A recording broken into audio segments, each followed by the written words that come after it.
कांगड़ा दौरे पर पहुंचे कांग्रेस नेता राहुल गांधी। गगन एयरपोर्ट पर सीएम सुक्खू ने किया स्वागत। 10 दिन से जारी है कांग्रेस का ट्रेनिंग सेशन, को करेंगे संबोधित। नेता विपक्ष भूपेंद्र सिंह हुड्डा की बड़ी मुश्किल है। ईडी ने प्लॉट आवंटन मामले में दाखिल की चार्जशीट। भूपेंद्र हुड्डा को बताया गया मुख्य साजिशकर्ता।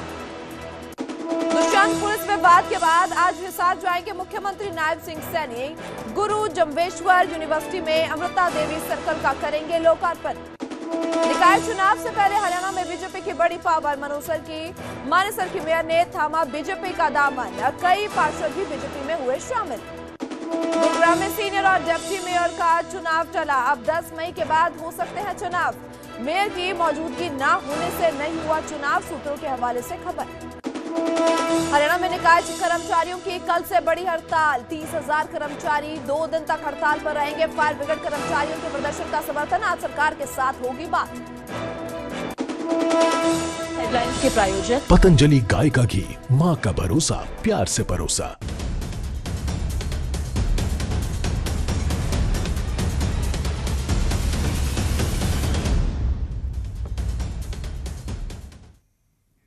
नमस्कार, न्यूज़ 18 पंजाब, हरियाणा, हिमाचल देख रहे तमाम दर्शकों का मैं अनामिका बहुत बहुत स्वागत करती हूं। बुलेटिन का आगाज करते हैं अहम और बड़ी खबर के साथ। नेता विपक्ष भूपेंद्र सिंह हुड्डा की अब और भी मुश्किलें बढ़ती नजर आ रही है। बता दें कि पंचकुला प्लॉट आवंटन मामले में चार्जशीट दाखिल की गई है। सीबीआई ने मामले में ये चार्जशीट दाखिल की है और चार्जशीट में हुड्डा को मुख्य साजिशकर्ता बताया गया है। ऐसे में आपको बता दें कि 30 करोड़ रुपए के प्लाट 7 करोड़ में बांटे गए हैं। सीबीआई की ओर से ये कहा गया, चार्जशीट में ये दर्ज किया गया है, जिन्हें प्लॉट दिए गए ज्यादातर हुड्डा के ही परिचित हैं। चार्जशीट में पूर्व आईएएस समेत 7 लोगों के नाम भी शामिल है। दाजे की औद्योगिक भूखंड आवंटन में हेराफेरी का आरोप लगाया। बात करते हैं ज्यादा जानकारी के साथ, हमारे संवाददाता तारा ठाकुर जुड़ चुके हैं। तारा, बड़े अहम आरोप लगे हैं इस पे और साथ ही साथ चार्जशीट दाखिल की गई है सीबीआई की ओर से, क्या कुछ उसमें जिक्र किया गया है? बिल्कुल, देखिए, पंचकुला जो औद्योगिक प्लाट आवंटन मामला था उसको लेकर सीबीआई के द्वारा एक चार्जशीट जो है वो कोर्ट में फाइल की गई है, जिसमें जो सीएलपी लीडर हैं भूपेंद्र सिंह हुड्डा, पूर्व आईएएस अधिकारी और अन्य जो लोग हैं वो इनमें नाम दिए गए हैं और कहीं ना कहीं जो है अपने परिचित लोगों को लाभ पहुंचाने का जो है आरोप वो लगाया गया है। जो 30 करोड़ रुपए के जो प्लॉट थे वो 7 करोड़ रुपए में आवंटित करने के भी जो आरोप वो लगाए गए हैं। और इसमें खास बात यह है कि चार्जशीट में सीबीआई के द्वारा मुख्य साजिशकर्ता जो है वो भूपेंद्र सिंह हुड्डा को बताया है। और इस मामले को लेकर जो चार्जशीट फाइल की गई है, तो अब इस मामले को लेकर भूपेंद्र सिंह हुड्डा के जो वकील हैं उनको जो है कहीं ना कहीं समन किया जाएगा जवाब देने के लिए, और बचाव पक्ष इस चार्जशीट को लेकर अपना पक्ष रख सकता है। तो इस पूरे मामले को लेकर लंबे समय से जो है वो जो है जांच चल रही थी और आखिरकार अब जो है सीबीआई के द्वारा बिल्कुल तारा, अपनी नजरें बनाए रखना, आगे क्या कुछ अहम कार्रवाई रहेगी देखना होगा। फिलहाल के लिए बहुत बहुत शुक्रिया तमाम जानकारी के लिए। तो सीबीआई की ओर से इस मामले में दाखिल कर दी गई है चार्जशीट और ऐसे में पूर्व आईएएस समेत 7 लोगों के नाम भी शामिल है। आगे बढ़ते और बात करते हैं हरियाणा में निकाय कर्मचारियों की कल से बड़ी हड़ताल होने वाली है। 2 दिन की हड़ताल पर जाएंगे 30,000 कर्मचारी। बता दें कि फायर ब्रिगेड कर्मचारियों के समर्थन में हड़ताल करेंगे। हड़ताल से पहले आज सरकार के साथ उनकी ओर से बातचीत की जाएगी, विचार विमर्श किए जाएंगे। तो तकरीबन जो दोपहर का 2:30 बजे का समय बताया गया कि सीएम के प्रथाव सचिव के बैठक करेंगे। सो निकाय विभाग के अतिरिक्त मुख्य सचिव भी मौजूद रहेंगे। सो हरियाणा में 22 दिन से हड़ताल पर है फायर ब्रिगेड कर्मचारी। सो ऐसे में बहुत प्रभाव देखने को मिल सकता है, जिस कदर 30,000 कर्मचारी जब काम ठप कर देंगे तो काफी प्रभाव देखने को मिलेगा। बात करते हैं हमारे संवाददाता अंकित दुदानी हमारे साथ जुड़ चुके हैं। अंकित, 30,000 कर्मचारी अपने आप में बहुत बड़ी संख्या है, काम ठप हो जाएगा, बड़ा प्रभाव देखने को मिलेगा, क्या कुछ और क्या हल निकाला जाएगा प्रशासन और सरकार की ओर से? बिल्कुल, लगातार सरकार बात कर रही है और अभी 2:30 बजे फिर से बातचीत के लिए बुलाया है। और 2:30 बजे जब बातचीत होगी मुख्यमंत्री के प्रधान सचिव और अतिरिक्त मुख्य सचिव जो इसके यूएलबी विभाग के हैं उनके साथ बातचीत होगी और बातचीत होने के बाद उम्मीद की जा सकती है कि कुछ हल निकल सकता है। लेकिन अगर हल नहीं निकलता है तो कल यानी 1 मई से वो हड़ताल पर चले जाएंगे, क्योंकि फायर के कर्मचारी पहले से ही हड़ताल पर हैं और उनकी हड़ताल को काफी दिन हो गए हैं, लेकिन उनकी मांगों को नहीं माना जा रहा, उनकी बातों को नहीं सुना जा रहा, सरकार नहीं सुन रही है। और इसी वजह से नगर पालिका के जो कर्मचारी हैं, नरेश शास्त्री उनके प्रधान हैं, उन्होंने ये फैसला लिया है कि अगर सरकार वो मांगे नहीं मानेगी तो कल से वो हड़ताल पर चले जाएंगे। तो अब देखते हैं 2:30 बजे जब बैठक होगी तो उसमें क्या निकल करके सामने आता है। बिल्कुल अंकित, आप हमारे साथ बने रहो। हमारे साथ हरियाणा नगर पालिका कर्मचारी संघ के राज्य प्रधान नरेश शास्त्री जुड़ चुके हैं, उनसे बात करते हैं। नरेश जी, सबसे पहले आपका बहुत बहुत स्वागत है न्यूज़ 18 पंजाब हरियाणा हिमाचल पर। नमस्कार जी, और मैं आपका हरियाणा प्रदेश के जी लाखों कर्मचारियों की तरफ से धन्यवाद करूंगा और सभी दर्शकों को मेरा सादर प्रणाम। जी जी आपने हमारी आवाज को सरकार और आम आदमी तक पहुंचाया, इसके लिए मैं आपका हार्दिक धन्यवाद करता हूं। जी बिल्कुल नरेश जी, ऐसे में हम आपसे पूछना चाहेंगे, आज सरकार के साथ बैठक भी होने वाली है, फिलहाल क्या मांगे हैं, किस पर सबसे ज्यादा फोकस रखना चाहेंगे? हरियाणा प्रदेश में जो सफाई कर्मचारी हैं उनकी लंबे टाइम से ये लड़ाई रही है कि ठेका सफाई और सीवर के काम में खत्म हो जाए। जी सरकार ने 2022 में हरियाणा कौशल रोजगार निगम बना करके सभी का ठेका खत्म कर दिया। ठेकों में लगे कर्मचारियों को हरियाणा कौशल रोजगार निगम में शामिल कर दिया, लेकिन सफाई और सीवर के ठेकों को खत्म नहीं किया और आगामी 22 वर्ष के लिए सफाई के ठेके दिए जा रहे हैं, जिससे सफाई कर्मचारी ठेकेदारों के बंधुआ मजदूर बन करके रह गए हैं जी। और वेतन के नाम पर 7,000, 8,000, मैक्सिमम 10,000 रुपए तक तनख्वाह मिलती है। तो लोगों में इसको लेकर गहरी नाराजगी है। और दूसरा है कि सरकार ने 8 फरवरी 2023 को हमारे समझौते के अनुसार एक पत्र जारी किया था, जिसमें सफाई सीवर कर्मचारियों की रिक्त पदों पर भर्ती प्रक्रिया के माध्यम से नियमित नियुक्तियां की जानी थी, उसको भी पत्र को लागू नहीं किया जी। अब हम ये चाहते हैं कि ठेका खत्म हो जाए, ठेके में लगे कर्मचारी सभी पालिका रोल पर आए, न्यूनतम वेतन सफाई कर्मचारी सीवरमैन का 30,000 रुपया सरकार दे और सारे कच्चे कर्मचारी जो दैनिक वेतनमान पर हैं, पालिका रोल पर हैं या अन्य पालिका परिषद निगमों के 3-4 क्लास के कर्मचारी हैं, वो सारे पक्के हों। और हाई कोर्ट की भी डायरेक्शन है इन कर्मचारियों को पक्का करने के लिए। जी नरेश जी, ऐसे में आज 2:30 बजे बात होने जा रही है, बैठक होने जा रही है, क्या कुछ आपकी ओर से मांगे रखी जाएगी, वहां पर सबसे ज्यादा फोकस किस पर रखा जाएगा? और ऐसे में अगर आश्वासन दिया भी जाता है सरकार की ओर से, तो क्या ये जो आने वाला आपका कार्यक्रम है हड़ताल का, वो ठप हो जाएगा?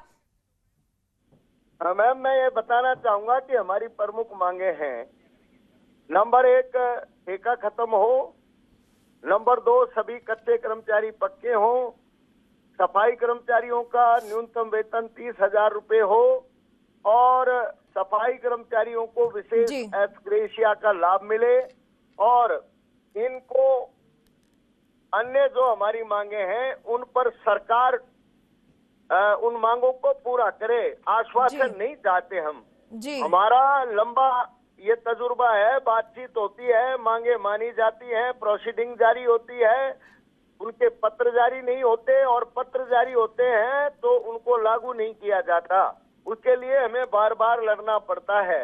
तो हम ये चाहते हैं कि सरकार इस पर ठोस कार्रवाई करके हमारी मांगों को पूरा करे। बिल्कुल नरेश जी, आपका बहुत बहुत शुक्रिया हमारे साथ पक्ष रखने के लिए। तो ऐसे में नरेश शास्त्री जो हमारे साथ जुड़े हैं, जिनकी ओर से साफ तौर पर कहा है कि हर बार मुलाकात बैठकें होती हैं, पर बैठकें में सिर्फ आश्वासन दिया जाता है, मांगों को पूरा करना बहुत आवश्यक है।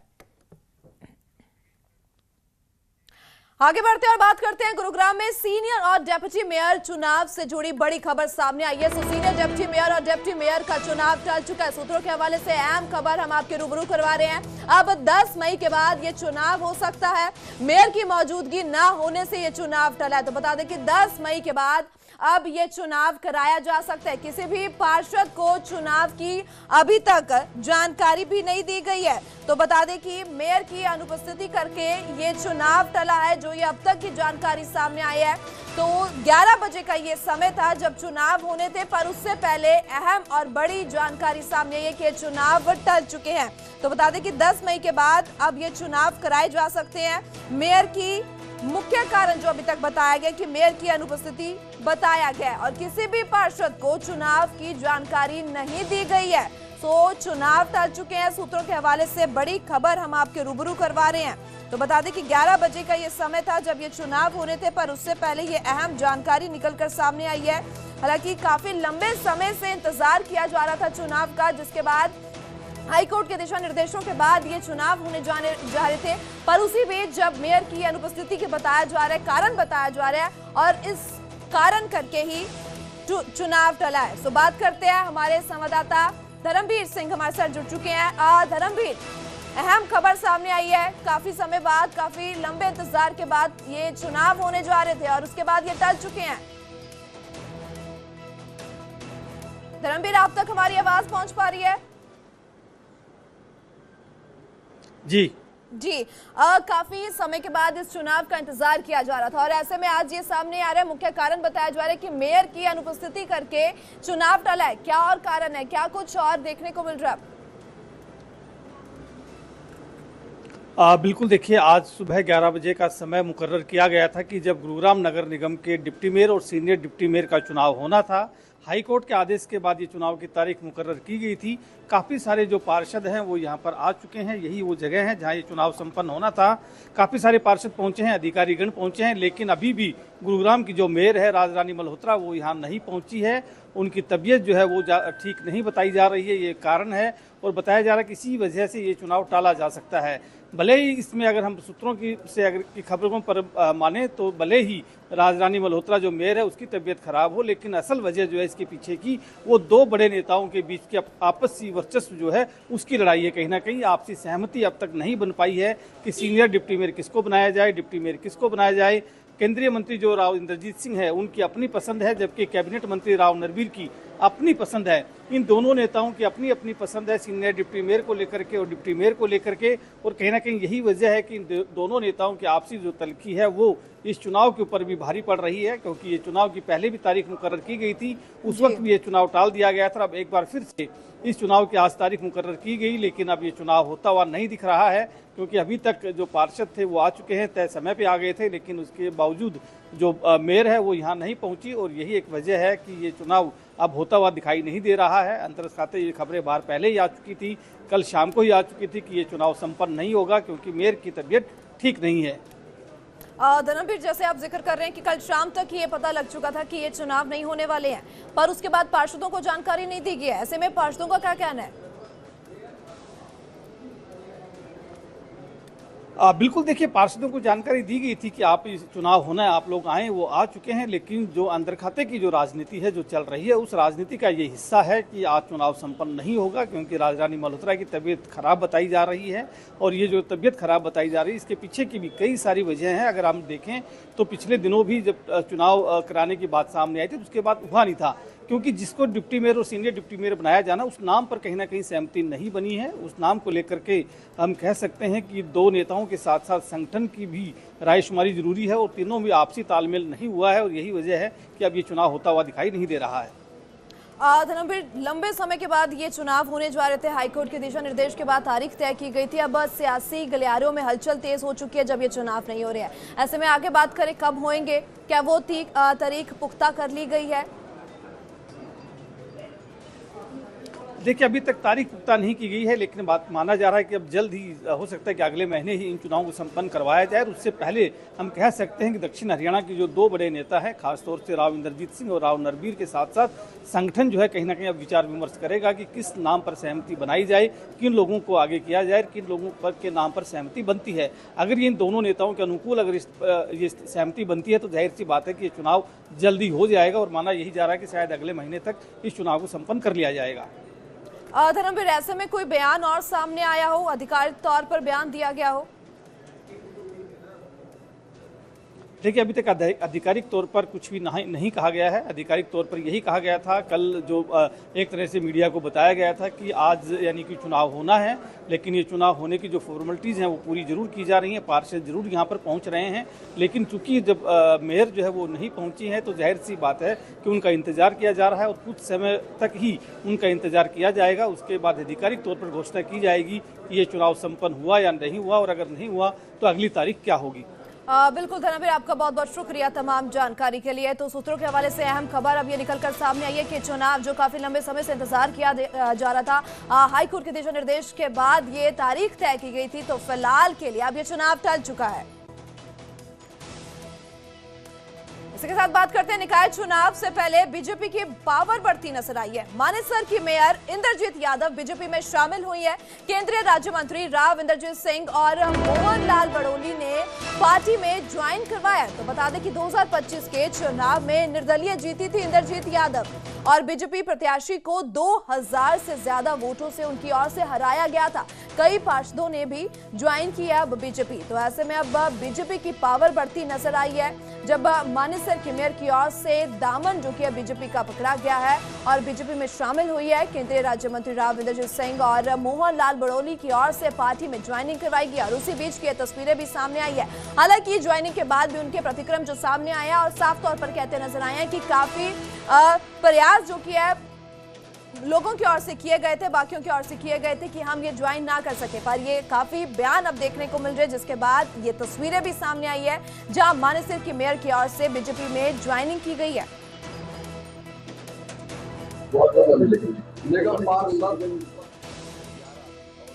मानेसर की जो मेयर है इंद्रजीत यादव, ऐसे 11 सदस्यों की आज ज्वाइनिंग हुई है और मैं सभी को बधाई देता हूं, शुभकामना देता हूं कि भारतीय जनता पार्टी को ये सभी जो जनप्रतिनिधि हैं पार्टी को मजबूत करने का काम करेंगे। और जैसा आप सबको पता है कि अभी निकाय के चुनाव हरियाणा में जो 3 नगर निगम है, एक रेवाड़ी की परिषद है और 3 नगर पालिकाएं हैं। आज हमारे हरियाणा के मुख्यमंत्री नायब सिंह सैनी जी ने ये संकल्प पत्र पंचकुला से इसको जारी किया है और आज ये जो रेवाड़ी का जो संकल्प पत्र है ये केंद्र सरकार के मंत्री राव इंद्रजीत जी और जिला के अध्यक्ष और 4 विधायक भी यहाँ विराजमान है, सबकी हाजिरी में आज ये संकल्प पत्र भी हमने जारी किया है। 7 पार्षद और जिला परिषद के एक सदस्य, एक हमारे जिला पार्षद, इनका कुल मिलाकर के 10 लोगों से जो आज के दिन भारतीय जनता पार्टी के अंदर शामिल हुई है, उससे भारतीय जनता पार्टी मजबूत हुई है। और टाइम ज़रूर लग गया, लेकिन हमारी पार्टी कायदे की है। इन लोगों का डबल स्वीकारिकता मैं समझता हूँ हुई है। पहले जो ज्वाइन किए थे मानेसर के अंदर सदस्यगण, वो मोहनलाल जी ने सीएम साहब ने ज्वाइन करवाए थे। इस बार इन्होंने ये सोचा कि भाई अब ज्वाइन करवा रहे हैं तो ऊपर वालों को भी इत्तला करके उनको ज्वाइन करवाया जाए। तो ऊपर के अंदर बहुत लोगों को काम है, समय थोड़ा सा लग गया, लेकिन आज के दिन मैं ये कह सकता हूँ खुशी से कि पार्टी मजबूत हुई है। अगली बड़ी खबर का, आज हिसार जाएंगे मुख्यमंत्री नायब सिंह सैनी। हिसार की गुरु जम्बेश्वर यूनिवर्सिटी में जाएंगे मुख्यमंत्री। तो बता दें कि अमृता देवी सर्कल का लोकार्पण करेंगे मुख्यमंत्री और इसी के साथ गर्ल्स हॉस्टल और नर्सिंग ब्लॉक का भी शिलान्यास उनकी ओर से किया जाएगा।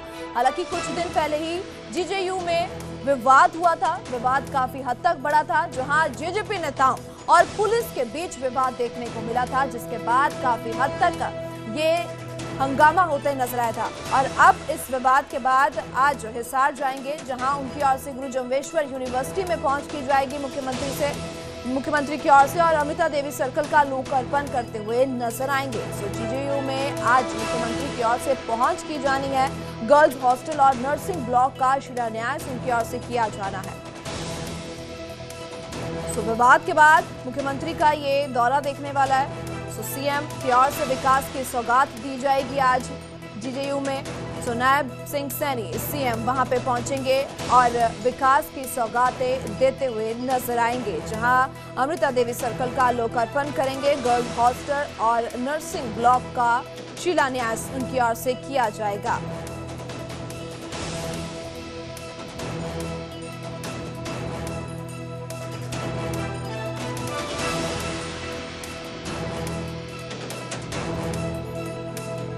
अब बात करते हैं कांगड़ा दौरे पर पहुंचे कांग्रेस नेता राहुल गांधी। सो गगन एयरपोर्ट पर मुख्यमंत्री सुखविंदर सिंह सुक्खू की ओर से स्वागत किया गया। कांगड़ा में कांग्रेस जिला अध्यक्षों को ट्रेनिंग देंगे राहुल। सो कांगड़ा में 10 दिन से कांग्रेस का ट्रेनिंग सेशन जारी है। पंजाब, हिमाचल और जम्मू कश्मीर के कांग्रेस जिला अध्यक्ष भी शामिल होंगे और ये ट्रेनिंग सेशन दिया जाएगा। ट्रेनिंग कैंप जो लगाया गया है उसी के तहत आज गुरु मंत्र देते हुए नजर आएंगे राहुल गांधी। और बता दें कि कुछ देर पहले ही राहुल गांधी की ओर से वहां पे पहुंच की गई है। तो तस्वीरें भी सामने आई है, जहां पे कांगड़ा दौरे पर कांग्रेस नेता राहुल गांधी पहुंच चुके हैं और कवायद अब पूरी तरह जारी है। कांग्रेस को और मजबूत किस कदर किया जाए और जिस कदर पंजाब में भी आगामी चुनाव देखने को मिल रहे हैं, और उसी के तहत कहीं ना कहीं ये रणनीति भी बनाते हुए कांग्रेस नजर आ रही है। सो गगन एयरपोर्ट पर सीएम सुक्खू की ओर से स्वागत किया गया। कांगड़ा में कांग्रेस जिला अध्यक्षों को ट्रेनिंग देंगे राहुल और 10 दिन से ये ट्रेनिंग सेशन लगातार जारी है। गुरु मंत्र दिया जाएगा, टीचिंग दी जाएगी तमाम वर्कर्स को, अध्यक्षों को। तो पंजाब, हिमाचल और जम्मू कश्मीर के कांग्रेस जिला अध्यक्ष शामिल है। बात करते हैं, हमारे संवाददाता विचित्रा हमारे साथ जुड़ चुके हैं। विचित्रा, ट्रेनिंग सेशन जारी है, राहुल गांधी पहुंच चुके हैं, ऐसे में क्या कुछ और अपडेट्स नजर आ रही है? निश्चित तौर पर देखिए अभी चंद मिनट ही बचे हैं, जिसके बाद सीधे राहुल गांधी जो है वो उस ट्रेनिंग सेशन से जो है वो बाहर आएंगे और जो जिला अध्यक्ष हैं उनके परिवारजनों से मुलाकात करेंगे, उनसे बातचीत करेंगे। और ये जो ट्रेनिंग सेशन है ये अपने आप में बहुत उम्दा है अगर कांग्रेस पार्टी के लिहाज से देखा जाए, क्योंकि ये संगठन सृजन अभियान कांग्रेस पार्टी की ओर से शुरू किया गया था और उसी के तहत ये जिलाध्यक्ष भी चुने गए हैं। और उन्हीं जिलाध्यक्षों को जो है आज यहाँ पर 10 दिन का प्रशिक्षण शिविर जो है वो कांगड़ा की गुप्त गंगा इस स्थान पर जो है वो दिया गया है। लिहाजा इसमें जो है वो पंजाब हो, जम्मू हो और हिमाचल प्रदेश हो, इन तीनों ही राज्यों के जो जिलाध्यक्ष थे उनको बुलाया गया था और बड़े बड़े जो इनके आला नेता थे उनकी ओर से भी ये प्रशिक्षण इनको दिया गया है। वेणुगोपाल जो कि महासचिव हैं कांग्रेस पार्टी के, उनकी ओर से इसको संभाला गया था और डे 1 से वो यहाँ पर डटे हुए हैं। इसके अलावा हिमाचल प्रदेश के प्रदेश कांग्रेस पार्टी के अध्यक्ष, पंजाब कांग्रेस पार्टी के अध्यक्ष और जम्मू कांग्रेस पार्टी के अध्यक्ष वो भी यहाँ पे तमाम अध्यक्ष पंजाब के भी पहुंचे और कहा जा सकता है कि पंजाब के आगामी चुनाव को लेकर भी कहीं ना कहीं रणनीति बन सकती है और मजबूती से आगे बढ़ने का प्लान तैयार किया जा सकता है।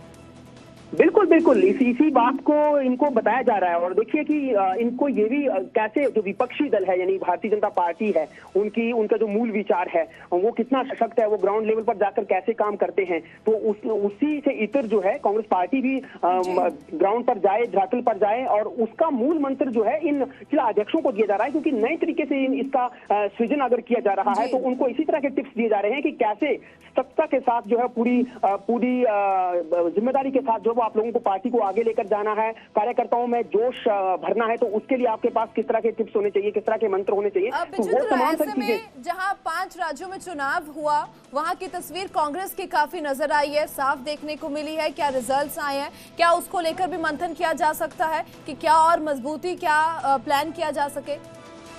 निश्चित तौर पर तभी तो ये अपने आप में एक बड़ा फैसला लिया गया था कि जो तमाम ये जो जिला अध्यक्ष हैं, क्योंकि अभी इन्हीं के हाथों में बागडोर है भविष्य की कांग्रेस की, क्योंकि कहा यह भी जा रहा कि सेकंड लाइन को कैसे सशक्त करना है, उसमें वही कांग्रेस पार्टी का ध्येय भी है, क्योंकि जो फर्स्ट लाइन है उनकी ओर से जो काम किए गए हैं और उनके रिजल्ट जो आज आ रहे हैं, तो अब क्योंकि जैसा कि खुद मुख्यमंत्री सुखविंदर सिंह सुक्खू कहते हुए ये नजर आए थे कि कैसे भारतीय जनता पार्टी का जो मूल विचार है आरएसएस जो है उनको वो जो जिस तरह से काम करते हैं तो उनको किस तरह से शिक्षक देंगे, तो ये तमाम सब चीजें आप देखना होगा क्या कुछ रणनीति और क्या कुछ कांग्रेस प्लानिंग और रणनीति बनाती हुई नजर आएगी। फिलहाल अपनी नजरें बनाए रखना। आपका बहुत बहुत शुक्रिया तमाम जानकारी के लिए।